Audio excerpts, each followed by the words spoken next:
Snow White and the Seven Dwarfs, a tale of friendship and courage. Once upon a time, in a beautiful kingdom surrounded by lush green forests and sparkling rivers, there lived a little princess named Snow White. She had skin as white as snow, lips as red as roses, and hair as black as ebony. Everyone who met her adored her kindness and beauty. But Snow White's life wasn't all sunshine and flowers. After her mother passed away, her father, the king, remarried a woman who was not kind at all. The new queen, who was also Snow White's stepmother, was vain and cruel. She had a magical mirror that she often asked, "Mirror, mirror, on the wall, who is the fairest of them all?" The mirror always answered, "You, O Queen, are the fairest of all." As Snow White grew older, her beauty shone brighter. One day, when the queen asked her mirror the usual question, the mirror replied, "Snow White is the fairest of them all." The queen's jealousy burned like fire. "I must get rid of her," she hissed. She ordered a huntsman to take Snow White deep into the forest and ensure she never returned. The kind-hearted huntsman couldn't bear to harm Snow White.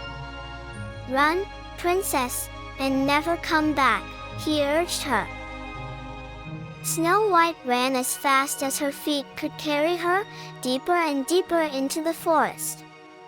The trees seemed alive, their branches stretching like arms, and the shadows danced around her.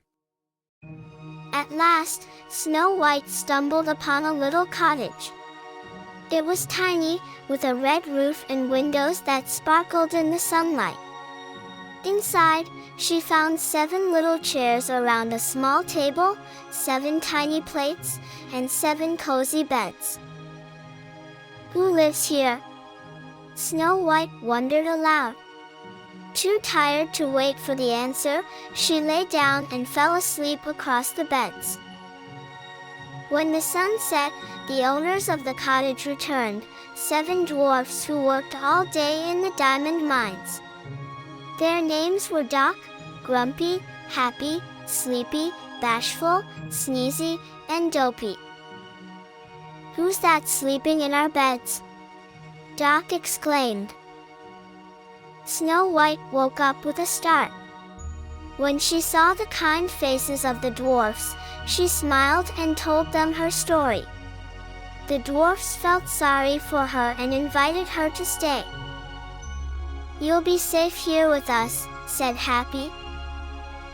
"Just don't let anyone strange into the cottage," warned Grumpy. Meanwhile, the queen learned from her mirror that Snow White was still alive. Furious, she disguised herself as an old peddler woman and went to the forest with a poisoned red apple. Knocking on the cottage door, she called out, "Lovely apples for sale. Sweet as honey." Snow White peeked out the window. "I shouldn't open the door," she said.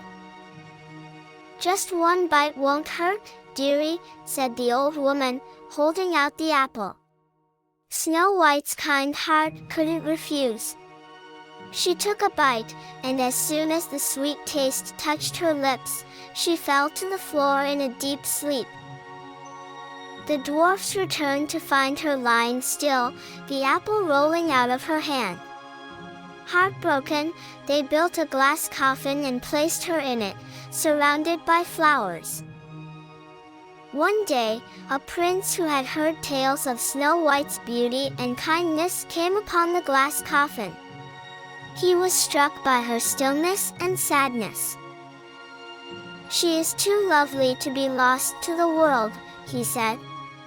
Leaning down, he kissed her gently. Suddenly, Snow White's eyes fluttered open. The dwarfs cheered, and the forest seemed to come alive with joy. The prince explained how he had been searching for her, and Snow White's heart filled with happiness. Snow White returned to the palace with the prince, where they were married in a grand celebration. The wicked queen, upon hearing of Snow White's return, fled the kingdom, never to be seen again. Snow White often visited the dwarfs, who remained her dearest friends.